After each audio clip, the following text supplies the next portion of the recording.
Welcome to Money on Tap.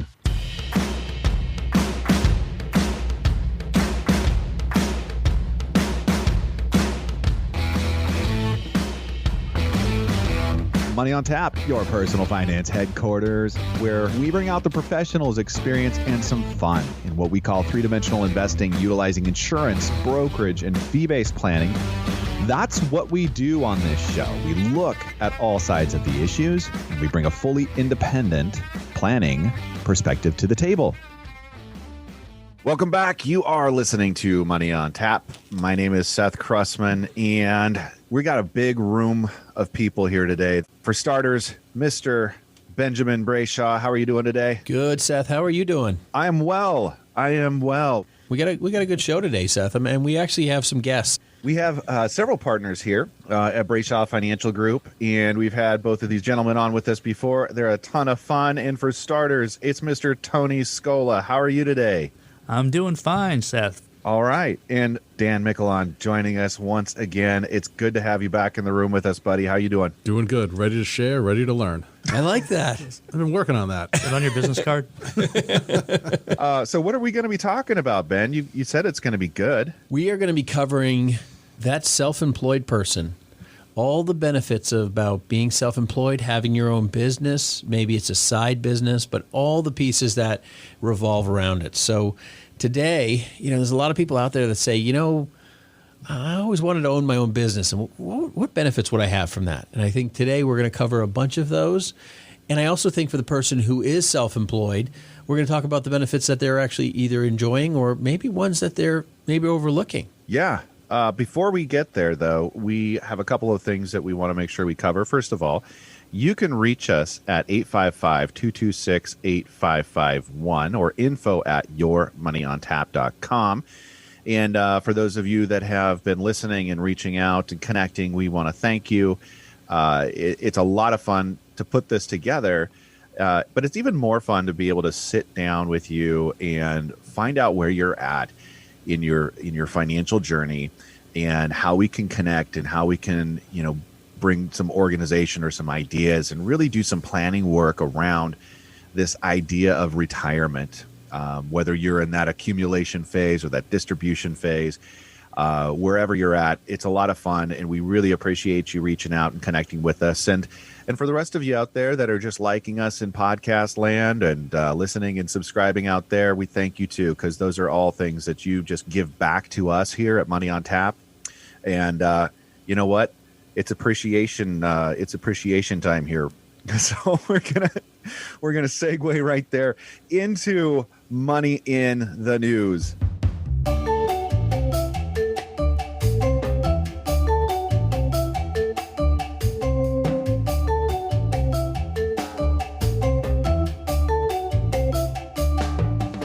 All right, folks, did you know that the Dow Jones Industrial Average has reached a milestone? And it's pretty unbelievable. 125 years of Dow Jones, and we've done. Gosh, it seems like we do a Dow Jones show at least once a year. At least we did it at the 30,000 mark, the 20,000 mark, and somewhere between there, I think, as well. We did one underneath there too. We did one around 18,000. Yeah. But it's tremendous and it's incredible. It's the longest storied index that we have available, and it's always a fascinating topic, and one that frankly always comes up whenever we're having conversations with clients too. Yeah, I think everyone bases the market, and if they had a good day or a bad day in the market, on the Dow. You see the Dow go up and you're like, oh, the market's doing good today. And then sometimes you look down at your portfolio and you're like, oh, that's not exactly what the Dow's doing.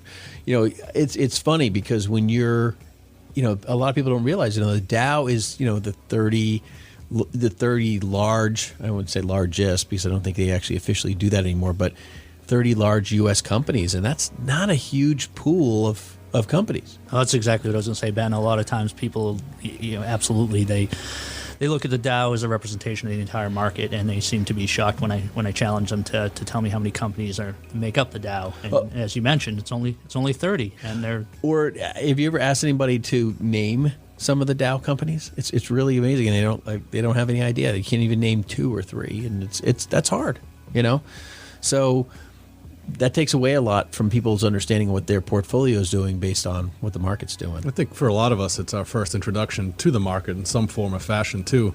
I can just thinking back, sitting here right now, but in 4th grade, after my teacher, Mr. Bibb, shout out to Mr. Bibb, but he would post on the chalkboard every day the Dow Jones Industrial Average. And for all of us, in 4th grade, didn't mean a whole heck of a lot, but it sticks with you, and it becomes something that serves as an introduction to the market for a lot of us. And if you think about the number, the actual score or the value of it, and understanding today's the 125th anniversary, I saw some pretty interesting facts around that. It first crossed 100 in 1906, first crossed 1,000 in 1972, then crossed 10,000 in 1999. And in the short time relatively since then, we're at over 34,000 today. Yeah, I think I missed some of that in my lifespan, but this is crazy, though. That's a big run. Well, apparently, whatever Mr. Bibb was doing in 4th grade, he did it well. Because Dan, you are one of the finest financial planners. I have the privilege of sharing the mic, and you can pay me later for that. So we'll move on to article number 2, you guys. No testimonials, Seth. No testimonials. Oh, that's true. That's true. I'll take that back.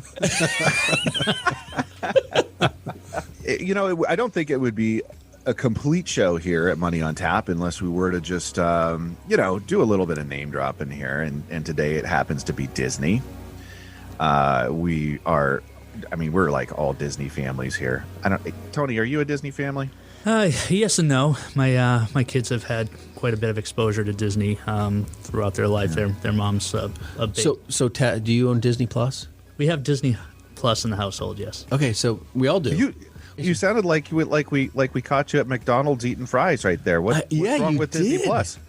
Well, there's nothing wrong with it at all. But Tony, do you eat a McDonald's? Definition of subscribing. Well, my son-in-law happened to be at the house and had wanted to watch Mandalorian, and we did not have Disney Plus. Now we do. Interesting.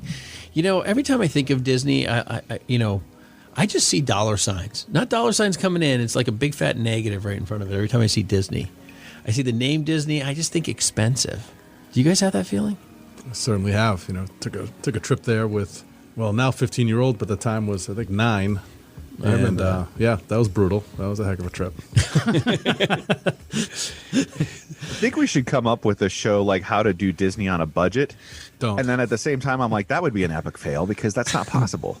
That would be an epic fail. Define budget. All right, let's compared to a full day at Disney. I'm sure you could save a little bit. So the reason we're all talking about this, everyone is listening and saying, why are you guys talking about Disney? Disney's been in this news a number of times, but today they're in the news for introducing the $100 sandwich.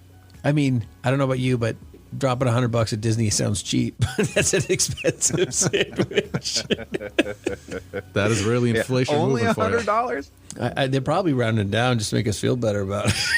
And the genius of Disney is that they're marketing it, they're promoting it as one of the world's most expensive sandwiches. So they're not even apologetic about it. No, and people are going to wear that like a badge of honor because they went to Disney and they got the Pie-Mini, which is the family-sized Pie-Mini. So it's like a panini, but it's like a pie, and you chop it up like pizza, and hopefully you're able to feed a family of 5, which I guess is relatively on par, right? Because you're doing $20 a head at that moment, and that almost seems like a deal. Yeah, in all fairness, actually, the article stated that it's supposed to serve up to 8, in which case it is a bargain. Yeah, well, it does. There's 2 articles that said one's at 5, one's at 8. And I'm looking at this thing saying to myself, the single serving is only $14.99. If I do the math, I'm kind of ahead of the game. So, but I think what's really interesting about this is that I was trying to figure out before I even got to down in the article thinking about what could possibly be in the sandwich. Like I was like, what could possibly be in the sandwich? I mean, this has got to be I mean, and then when I go look at it, the first ingredient is salami. I was thinking we're gonna have I don't know, black truffles and yeah. I mean something like very floury and foreign and bringing it in gourmet. It was gonna be gourmet. It's like salami, rosemary ham. Maybe that's what they're doing. And provolone, some sun-dried tomatoes, and whatever. It can feed a bunch of people, supposedly. Well, at the end of the day, I guess if you're buying the $100 sandwich, you don't want to sit there and look at your kids and say, you better eat that. Especially if it serves 8. Yeah, right. Exactly. That's a good point, Seth. Yeah. How does Disney go wrong? It's like you buy your children food and they just don't eat it. Oh, gosh. I don't know how the salami is going to hold up in the Florida heat. That's a rough one. That's a good point. Gosh. All right. Well, next up, we have an article from the Wall Street Journal here. This article is by Melanie Evans, and we're doing this article because I think, honestly, I don't think any of us were really excited about it. I mean, not to be a downer here, but I think an awareness article is really interesting here. But Google struck a deal with the hospital HCA Healthcare Incorporated, a stock that I have owned, and it's to develop an algorithm using patient records to provide better healthcare. Basically just trying to consolidate and build all around that entire technological piece. Now, I know that there's companies out there that do some of this stuff, but it's not Google, and I don't know about you, but it seems like Google knows everything, and I really don't want them to have my health records. I don't know how you guys feel. Yeah, I agree. It seems a little scary, but they purport to offer significantly higher efficiencies and really streamline the healthcare system. But as usual, there's a lot of data out there, and we got to be mindful of exactly who's got it or who's mining it. True. True. What do you think, Seth? You all for this? I love that big tech is out there under this idea that there really are helping people, and there's a need there for doctors to be more efficient. There's a shortage in the healthcare world, and we've got the population story of our aging population that's coming through. There's technology is going to have to be a solution.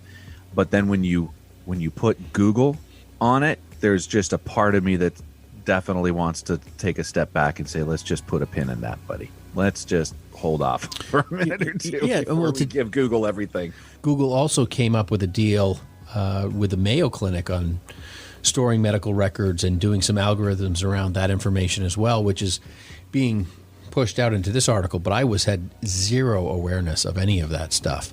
And, there's other tech giants out there too doing this, which is, Microsoft is involved in trying to identify various IT development strategies. And I mean, all the big players, I don't know about you guys, but I every time I turn around, I know these companies are large, but should they have their hand in every industry, every sector, access to all this information? It kind of kills me that every company has a piece of almost every pie, which makes them really not vulnerable to, they're like, hey, listen, we'll just shut you all down. We can shut the whole economy down. A significant amount of concern around the control that they can acquire by holding our data.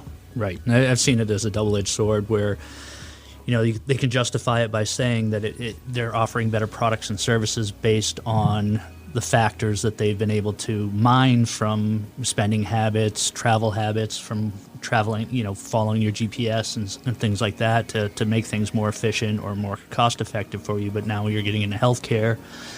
And even if it isn't a HIPAA or privacy violation where it's not specific to you, where is this data going to be able to be used to other ends of profit that you haven't authorized?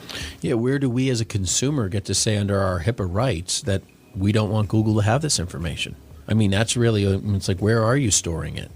Well, and what are they using it for? Even if it's innocent enough and they're going just for, say, profit, I liken it to, you buy a car and they put the dealership sticker on your car or your license plate frame, and it seems innocent enough, but you're providing free advertising for a product that you purchased. And I see this as a very similar thing. You're going for a service, you have a healthcare issue, and they're basically using it as an opportunity to mine data to find more ways to profit from something that they haven't paid for. Is this another series of disclosures we're going to have to, read through and sign off on as we enter a medical facility? And do we read them? Yeah, nobody does. Yeah. So this is one of those areas that I think really needs some exploration by a lot of leadership, Seth. I mean, I pass this over to you a little bit, but I mean, at the end of the day, our whole economy, our whole world, every sector, every piece of our lives is just being, brought together. And at what point in time are they going to connect all these points together with things we don't want anyone to know? And we have a right to privacy. It might not be that we have anything to hide, but everyone has a right to say, hey, I don't want this information out there. And when is it going to be leaked? And when is someone going to hack them? And how is this going to happen? And, the article goes on, and in some level of fairness, which I'm not giving it, but they do go on to say that, during the pandemic, that HCA had used its own technologies to monitor things, and kind of the bringing together of these algorithms and everything else, somehow in part with Google, has helped prevent the spread of COVID-19, and that they were able to provide better treatment and prevention. So they're acknowledging there's some benefits to that in the article, and I can appreciate that, but it can be done with somebody other than Google. They've really shown their unwillingness to really budge on this privacy, online privacy and marketing piece. When you take a look at, the social media and all these other things, what are they willing to do? What lengths are they willing to go to really keep you in the loop, keep you buying, keep you attached to them? And that's their model. That really is how they make money. And to kind of think that there's like this Chinese wall or whatever between, the profit center of Google and this idea over here, we're here to help. Maybe those ideas start that way, but they've shown time and time again that they will come back into the fold of Google, and it will not be in the interest of the individual. It will be in the interest of, whoever's, paying the most money out there. And frankly, that's the scary thing. It's like, it's really unfortunately, it's like a setup for a bad sci-fi movie. Folks, you are listening to Money on Tap. That's going to do it for us in Money in the News. You can reach us at 855-226-8551 or info@yourmoneyontap.com. When we come back from this short little break here, we are going to get into the benefits of owning your own business. It's going to be a lot of fun. We're going to be talking side hustles. We're going to be talking, retirement plan and all the things that people are doing to augment income. I really cannot wait to get into the meat of this show with you guys. You're listening to Money on Tap. We'll be right back.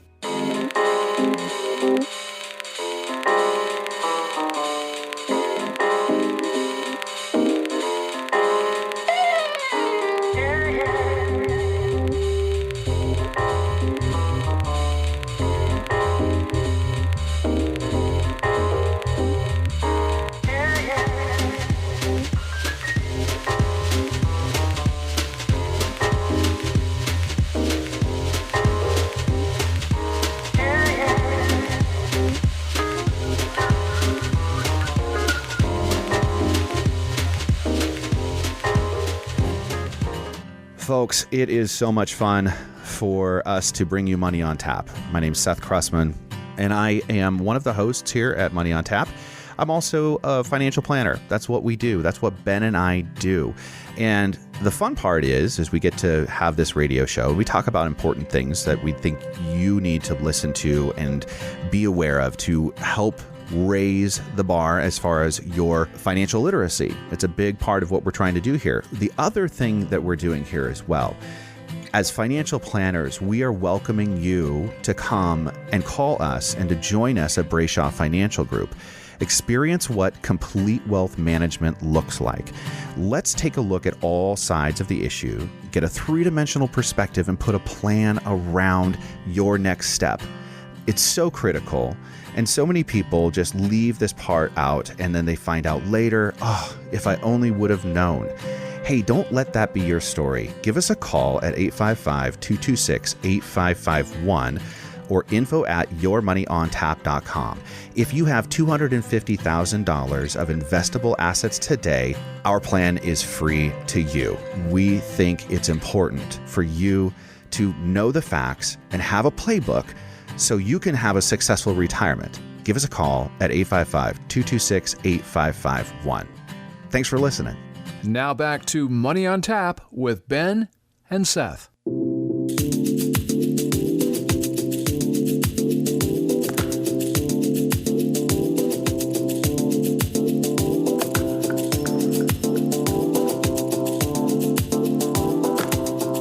Welcome back. You're listening to Money on Tap.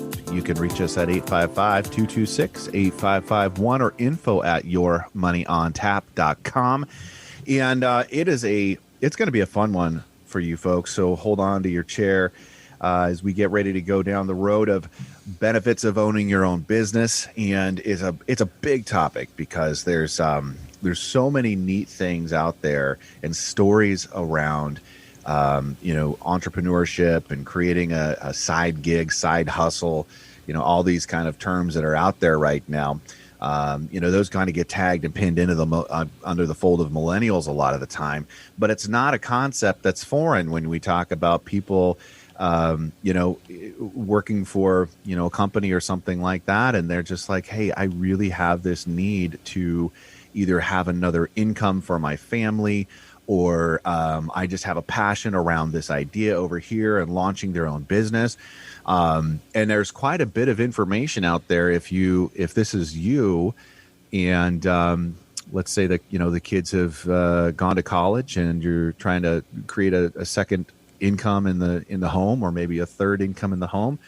That's a common theme, but there's just a lot of great information out there as we kind of started looking deeper into the topic, and resources for people that are trying to find whatever that side gig might be, or that business idea for you might be. Well, we're going to try to keep this above board today and side gigs, because the thing is the thing about side gig is that there's always people doing stuff on the side. Like, I'm selling a little bit here at Craigslist, and I made a little bit of cash, and it's not really reportable in my mind. That what we're talking about, and I think this is what we're talking about, is people who are saying, I want to engage this new entrepreneur kind of experience, or I'm going to open up my own business, or I'm going to do something, and I'm looking to do this legitimately. I'm looking for, this is going to be a company, and I'm going to sell something. I'm going to service something. I'm going to provide something of that nature.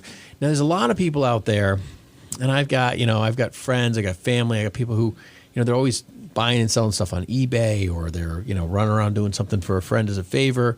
Hey, slide you a few $100. And, there's plumbers, there's electricians, right? We've found ourselves in a bind, and we had to, change a faucet and said, hey, listen, I know you're a plumber. Could you just come over and do it? Here's $100. That kind of stuff happens, but that's not, and America does a lot of that stuff. There's a lot of Americans out there doing that piece.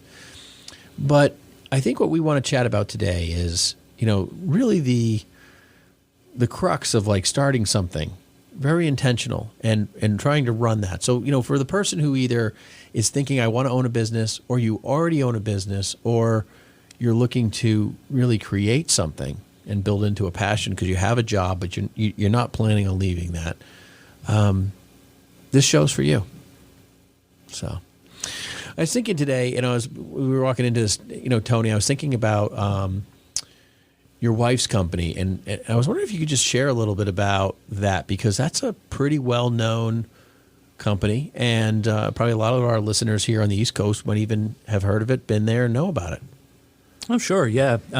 So she's a representative for Rodan and Fields, and the way they're set up is, kind of that motto of, being business for yourself, but not by yourself. Everybody owns their own business, and they build it up. But it's it's a multi-level marketing platform, and that has kind of its own stigmas and things like that. But it's a legitimate business, and it's a really great opportunity for people to get their feet wet in entrepreneurship, business ownership, and But she doesn't come, and I was actually leading a totally different road, but she doesn't come from not owning her own business. Like, this wasn't new for her, because I was actually thinking about the business prior to that, because no, she's been a lifetime. I mean, Yeah. as a young person in college, she ran a cleaning business, and that grew, and then for 22 years owned a children's store that was a legitimate retailer before the days of Amazon making it more challenging to be a retailer. But then, she got into, I think, what you're referring to as her cupcake business. yeah. So I guess we'll go on to that. I mean, and that is kind of, I think, what you were talking about. It was taking something that you had a bit of a skill with, doing it for friends and family, and it kind of snowballed into, can I order something? And it ended up really turning into a business that she had a tough time getting out of because the demand was so great. Yeah, no, I know. I mean, to the point where I'm not a cupcake, connoisseur, but to the point where you had mentioned it to my wife, and she's like, "Oh, I know that company." It was just, very interesting about how that. And I would honestly say that your wife is like a serial entrepreneur. Absolutely, yeah, and she's very aware of that. She always has an idea of something she get involved with, and a lot of times it comes from charity work. I mean, the cupcake thing, that's how it got revitalized recently, was she started providing it for essential workers, and as a reward, go online and submit somebody to win cupcakes for their, the hospital department on a certain floor and things like that, and then through that, it just blew up again. Yeah. So it's And so it brings me to my kind of the first point we were chatting about for today, which is, freedom. We use the word freedom in the business world, and I'm thinking to myself, you know what? Honestly, we're all self-employed here. We all work together. We own this company, and it's like, when you think about it, it's like, yeah, there are some freedoms, but there's a lot of freedoms you lose. So I don't know about you guys, but I think it's not necessarily a pro, but it could be a con too. Yeah, and the notion of paid time off, that evaporates quickly when you're doing your own thing. You measure a day differently, you measure your time differently, and it brings a different value set to how you go about your daily business. And it's an eye opener, but I think for people that have taken the plunge, and I went from a kind of corporate America job to running my own business, and you go into it kind of. You thought eyes wide open, but there's some quick realities that set in. But all in all, if you have the mindset for that, and you've really made the determination to be your own boss, then I think that is and can be a tremendously rewarding experience, and really the direction to go. But there's a lot of understanding that you have to appreciate that comes with that. I had to sugarcoat it a little bit, Dan. A little bit. I got sold a few things along the way. But the truth of it is, there is freedom in there. There really, truly is. It's a balance, though, between the freedom you can take and the responsibilities you got to meet. And you always have to kind of weigh that and make the best decisions for yourself and for your family. And but I can tell you, though, on a personal note, went through some health struggles with a child, and having the ability to make my own schedule during that period of time, it was a lifesaver for my family. My wife was employed and kind of had a different situation there, so the ability to use her scheduled time off and the freedom of my schedule to patch together a day was just absolutely critical. Yeah, that definitely was a tough time, and it was good. I think for a lot of people who do own their business that are listening, a lot of us tend to fall into traps of just all in or all out. And we kind of want to fall on those lines. And this is a reminder for you, if you're listening and you own your own business, you should have some freedoms. Your wife or husband who's saying, "Hey, listen, when are you going to take some time off, or when are we going to do this?" If you're getting those nudges, maybe listen to them a little more. Not a bad thing. That's important. That work-life balance, it's easy to lose sight of it, but it's a critical thing. Yeah, that can be so hard to do. When you are the person that is responsible to, your family, and that tie and that connection is so deep that, to say that I'm going to step away from the work that is providing for or is accomplishing our goals and taking care of our family's needs, it just is not, it doesn't connect. It doesn't make sense for our brains a lot of the time to say, take a break, come back, when you've had a little bit of time, it's going to be okay. And the benefit there can be that fresh perspective. The other benefits, I mean, we could add infinitum to those with, the family and the connections and the relationships that are really meaningful to us. And that being a critical component to the why we do what we do as an entrepreneur, as a business owner as well. Right. Number two, I came, as I was kind of going through this is one of the things I came up with. And I, for a lot of people who are looking for, that aren't really self-employed, they're working a regular job. This is a wonderful thing to have. If you work on building a business, if you work on having something like, even if it's just a little bit of revenue, if you did lose your job, if you did have something, you'd have something you could fall back on. Some of the greatest businesses and huge businesses all started from people who lost their job and were working in another role, and then that just exploded because they couldn't find another job to replace it. So they just kept pushing through that. I think having something to fall back on is something that we don't have a lot of, and we need to have in this country is just the ability to be able to protect ourselves financially and so forth. So that's just one thought. It sounds like you're talking about diversification. That's another word for it. It'll be interesting. I haven't seen any stats on it, but I wonder how many new businesses have been born out of this pandemic. People that, had time on their hands, not by choosing to do so, but were, forced to be at home. And I'm sure a lot of terrific inspiration came out of that. Right. Actually, yeah. I've heard of, I'm not sure if any of you guys have heard the term, but COVID clarity.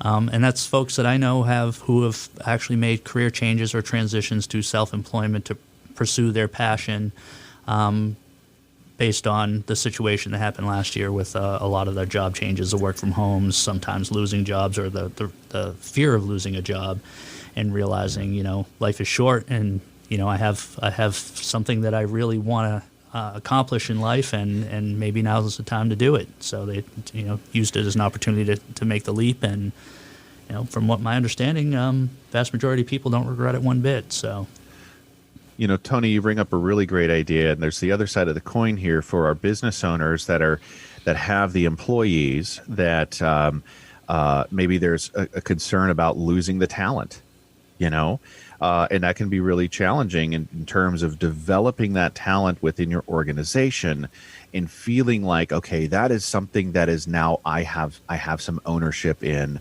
or that person, I don't own them, but I feel like they're responsible to me now in some way, shape, or form. And there's actually some great research out there around the benefits of promoting that outside, that secondary income.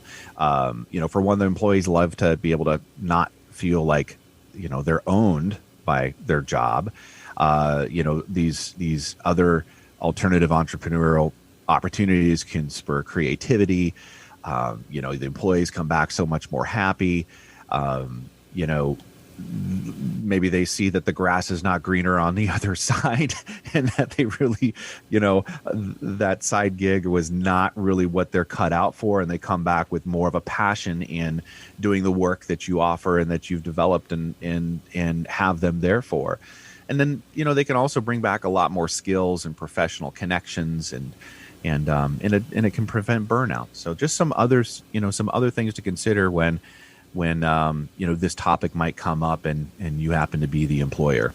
One of the things that comes up fairly regularly, in the conversations we have with people in retirement and talking about retirement is, do you have a side job?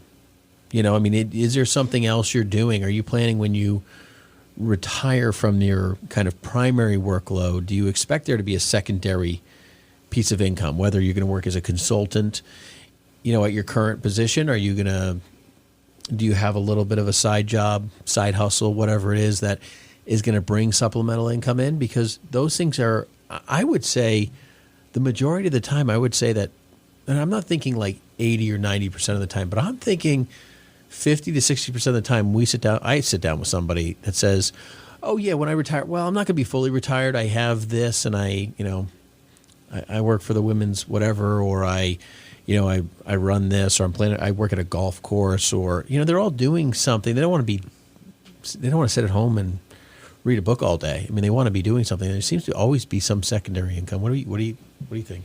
Oh, absolutely. I mean, it's one of the things I talk about as well when I do retirement planning. Is there anything that, even if it's not a business, a hobby that may generate some activity? And I'll use personal story as an example. Is my mother. My brother had got her into painting as a hobby just to occupy her time and give her something to focus on. But next thing she knew, she had a bunch of painted canvases laying around her house that she couldn't give away fast enough because she was just really got into painting. So she ended up renting a table at a flea market and putting her paintings out, and was shocked to find out that people were interested in purchasing them. And then that kind of steamrolled into, or rolled into her learning how to get on eBay, as you mentioned earlier, and has now an online store for it. So she basically is a legitimate artist, and something that never would have considered, and is actually generating, a combination of a retirement activity that's keeping her busy and stimulated, but also bringing in some supplemental income. And, I think that can happen quite a bit. Yeah, there's actually an article out there if you're in this, this phase or moving towards that retirement and kind of looking. There's a article out there, 25 side gigs that you can start in retirement. And as I was looking through that, I was pretty impressed. I mean, you'd be surprised what the call or the need is out there for things like an interim executive. Not everybody has to be an Uber driver, even though that's a really popular one for people in retirement. Or greeter. How many times do you get into the Uber? Right, I've never done a Lyft before, but I got into an Uber and be like, "So what do you do?" But that's what they're doing. They're you're like, "Hey, so what do you do for a living?" They always have a job. Oh yeah, I'm actually on my lunch break, or I've had the funniest conversations with people that are like doing like legitimate, career, like high end career jobs, just being like, "Yeah, just killing some time. Figured I'd make $20." That's funny, right? I mean, I bet you most of our listeners, have you ever not asked an Uber driver what they do? You do have some amazing conversations, and it really is the easiest side job you could possibly have. And if you ask anybody, do you remember your worst Uber experience? Everyone does. My brother-in-law was actually a taxi driver back when there were taxis. And he was just over the other day having dinner with us. And boy, some of the stories, oh my gosh, some of the stories that he has to tell. And I think that would be the same, something similar too. If you're out there and you're connecting with the public and meeting their need wherever they're at, you're going to have some things that you come back and you can have some dinner table conversation around. I just think about all the different side jobs. And Seth, I know I scoured the article. It's just kind of interesting, like people who are disc jockeys or like on the side web developers who don't even do really web for a job. Like they do it, use WordPress or whatever. And took a class or two and away they go. Yeah. But I thought it was interesting. There was one job that I was kind of like, I might be interested in doing that. Like when I'm like done, because I would want to not waste my time. And it was I just want to get the official title tax here. Preparer. I'm sure it was a tax preparer or the pet. No. Pet groomer. I literally, this actually interested me, which was a city guide writer. Just to tell you about the city, I was like, oh man, I can do that maybe. I don't know, but I could see you doing that. Yeah, history is kind of one of your passions, and that would be. I could see you doing that. Be like, hey, go over here, do this, see this. Yeah, I could see myself doing that. I just go experience the city for free just to go write it. You never know. You might see me there one day, Seth. Ben, I have too many words to share how I can't even get into how I feel about that. Where do we go next? We go to we're going to take a quick break here at Money Untapped. You can reach us at 855-226-8551 or info@yourmoneyuntapped.com. And we're going to come back, and we've got more to share around some of the benefits of being a business owner. If you have a passion for being an entrepreneur, if you're heading into retirement, if you're coming out of being a full-time parent and needing to take a look at another income, there can be so many things that you maybe maybe you're a business owner, you haven't even explored some of the things that we're going to be talking about as the benefits, but we can't wait to share them with you. We'll be right back. You're listening to Money on Tap.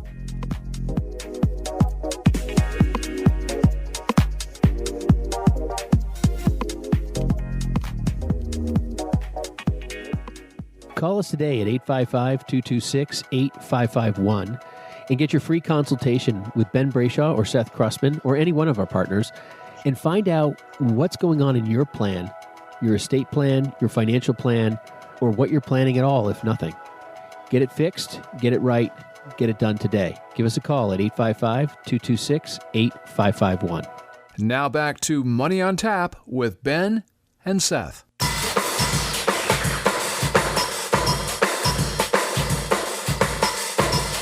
Welcome back. You're listening to Money on Tap. You can reach us at 855-226-8551 or info@yourmoneyontap.com. And we are talking about benefits of owning your own business. And, we've had some fun kind of discussing just different scenarios where life meets us, and we have, people discovering being a business owner through COVID and, that need-based, I got to find something, and this thing wound up being the best thing ever for me because it completely blew away the income I was making before. There's quite a few stories about like that, and that's very attractive, I think, for a lot of people that are looking to become their own business owner. But maybe you happen to be a business owner already, and you just really haven't taken a look at exploring what some of the other benefits are in terms of this next year and in possibly your tax filing. Why would being a business owner be a benefit to you for your taxes? Seth, this is probably the biggest reason that, if you're listening and you're a business owner, needs a delicate hand, because just even honestly recently in this last year, because it's been a different year, right? So the businesses are running differently, they're functioning differently, they're managing their business in completely different roles. There's new expenses that haven't been endured by companies before. I don't know if you guys remember, but I remember I was looking for an additional computer monitor for my office, and the entire Staples lineups said sold out, sold out, sold out. And I was talking to a guy, he's like, oh yeah, he goes, we had companies just ordering monitors and shipping them to people's homes. I hadn't thought about that. Maybe I should have bought into monitor stock. I don't know. But, the interesting part about this is that there has been a ton of new expenses in companies just to keep themselves going, separate from the revenue that they were just trying to keep maintaining. So, I'm just thinking that there's a lot of things. As a self-employed person, there's a lot of write-offs. You get to itemize, okay? So we talk about taxes, and if you're starting off, basically a little entrepreneurship thing, and you're married, there's an automatic deduction of $24,200, and if you're single, there's an automatic deduction of $12,100. So you have to create enough deductions above that number where you start itemizing, where you start writing down a list of everything you get to deduct, and once you cross those thresholds, then your CPA says, yeah, we want to do what we call a Schedule C. Okay, we want to write down everything that you're doing, all the tax items that cost you money in your business, and that's when you start actually getting financial benefits for having your business. Now, if you have a really small business, you may not go over those natural automatic deductions, because when Trump raised that automatic deduction limit, that cut out a ton of Americans to the point where only 7% of people are actually itemizing and doing the long forms. So, that brings a lot of perspective to things. But if you're just starting out with your business, knowing that those numbers have to be reached and so forth, you can start swaying your taxes to be itemized one year and not itemized the next year. We have people that do that with charitable, donations. I'm thinking about people who have done,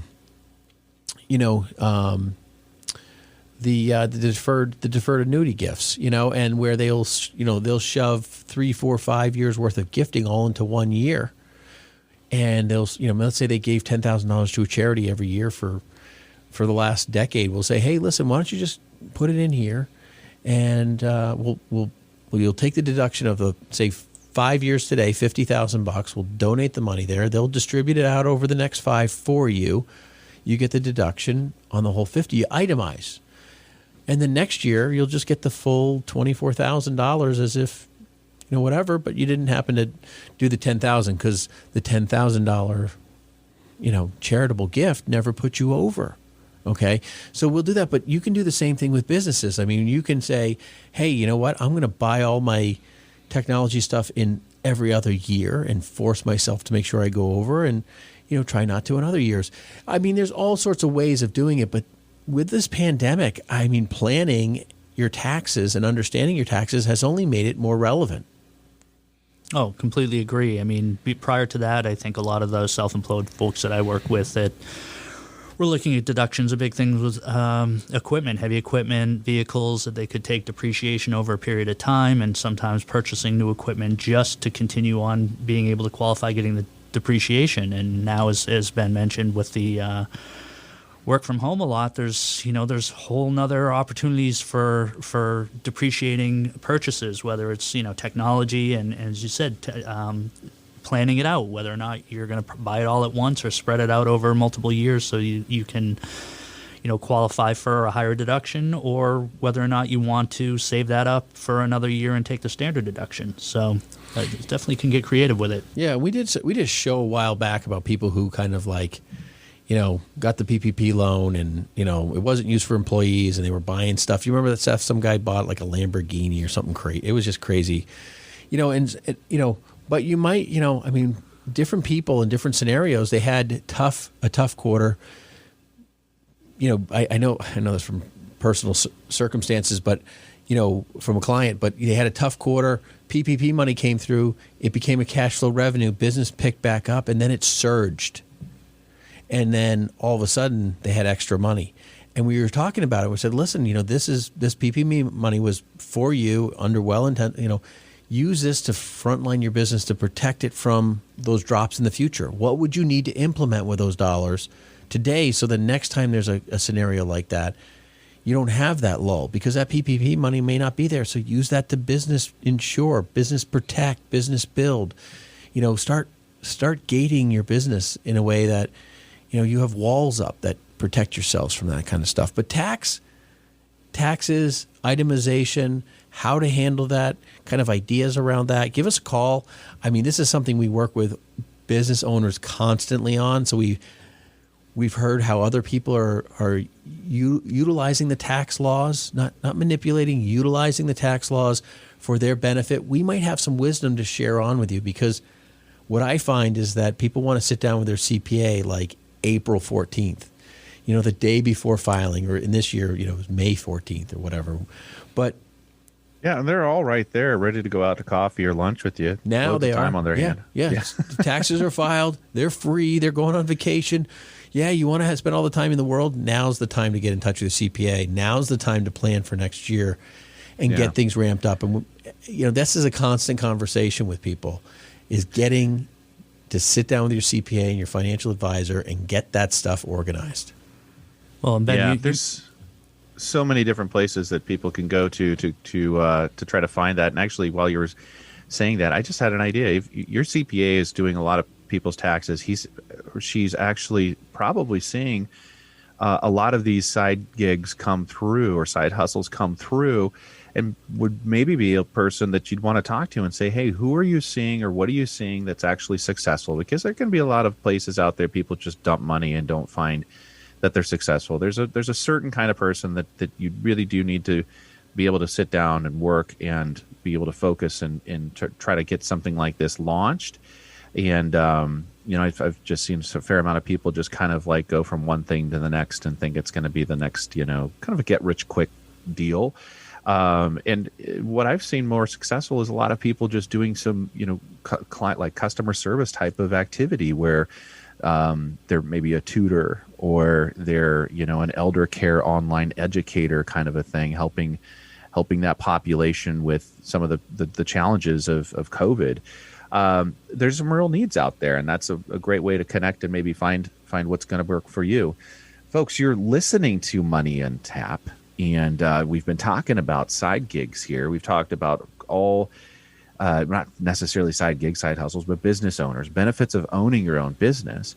And we'd love a chance to share our experience with you here as business owners. And frankly, I think all of us kind of have an entrepreneurial spirit about us that's one of my passions, is really helping people in those businesses as business owners. And Ben, I think I've constantly having conversation with you around these ideas as well. And Tony, you've got a ton of experience yourself and in your family with developing business and being business owners in different areas. So it's a lot of fun. There's a ton of information, a wealth of information we have here ready for you. You can reach us at 855-226-8551 or info@yourmoneyontap.com. Folks, we've been talking about benefits of owning a business. And, one of the things that we see a lot, this is very common with clients and families, is there's been a stay-at-home parent or a primary parent that really has taken some time out of the workforce, and getting, the kids kind of moved on and getting back to the workforce. This is one of the places where, maybe the skills don't translate as well into corporate or some of those other areas where you're, putting your resume out there. Owning your own business and buying your own business can be one of those great opportunities at this time. And speaking of buying your own business, Ben, I want to ask you, how's Tim doing?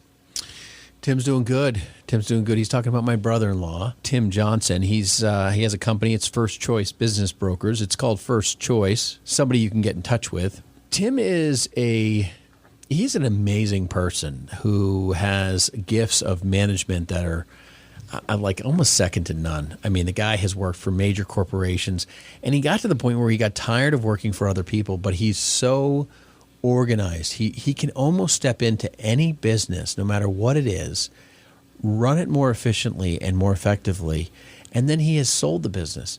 And he has done that so many times that he actually started helping people buy businesses. He works with them and he helps people find businesses, and he helps actually pair them with the right kind of business for them. Like they might say, hey, I'm looking to do this many hours. I'm looking to do this. These are my skill sets. This is all. And he has so much familiarity with owning so many businesses and having done it successfully. He not only helps them find the business, helps match them up with the kind that they'd be most likely to be successful with, but take the skill sets that they have and try to match them up with businesses that are undervalued because they lack those skill sets, so that they can really maximize. And I mean, it's really very interesting. And so, if you were listening to this show today and you're saying to yourself, I don't have a side hustle, I don't have a small business, but I'd like to have one, and I do need some tax deductions, and I'm looking to have that business to be able to facilitate that besides owning an apartment and renting it out or something like that, give us a call. We have a contact for you. We have somebody who can help you. And I mean, he's obviously my brother-in-law, but he is extremely good at this, and this is what he does professionally now. Tim Johnson, First Choice Business Brokers, and he covers, I think, the entire Eastern Seaboard. So that's, and if you're looking to sell a business, he does that too. He'll sell and help you find the person who matches up with that. Seth, we should probably have a show with Tim on, have him talk a little bit about his experiences and what he's done. That might really be, valuable for people to hear what kind of businesses they engage with, where to go, how to get there. I think we should do that here soon. Yeah, valuable or not, I mean, I would just have a lot of fun doing that with Tim. Let's make it happen. Yeah, absolutely. I'll do that. And Seth, you mentioned women and men and looking for part-time roles and stuff like that. But I got to tell you, there's so many people out there, specifically women, who have been able to create a small business, run it from home, and be there for their kids when they go off to school and when they come home. It's really afforded them to give them the freedom to have a little bit of a kind of a stay-at-home mother experience, but, not feel like they're gone 9 to 5, child's in daycare, I miss all their games. Like if they wanted to get rid of that's been a huge win for the stay-at-home mom concept. So anyways, just another thought there, as you mentioned. Yeah, there's last but not least, the opportunity to follow your dreams. When you're engaged and really following your dreams, there's so many benefits, outside of just the financial part there, being a creator and having the flexibility to do what you're really passionate about. There's health benefits that can come alongside of that. I think we're really big here at Money on Tap on freedom. It's a huge gift that we have here, and the ability to follow our dreams. and matching you up with that and having those conversations of how you can do that, how you can craft that. That's one of the things we really enjoy doing with our clientele and our partners here too. You've been listening to Money on Tap. You can reach us at 855-226-8551 or info@yourmoneyontap.com. You can also find us at Facebook. We're at /3D Investing. We're also on Twitter at BFG_LLC. And as always, you can also find us at yourmoneyontap.com. Thanks for listening. Thanks for liking our podcast. We appreciate you, and we can't wait to make it a great day and a great life with you here at Money on Tap.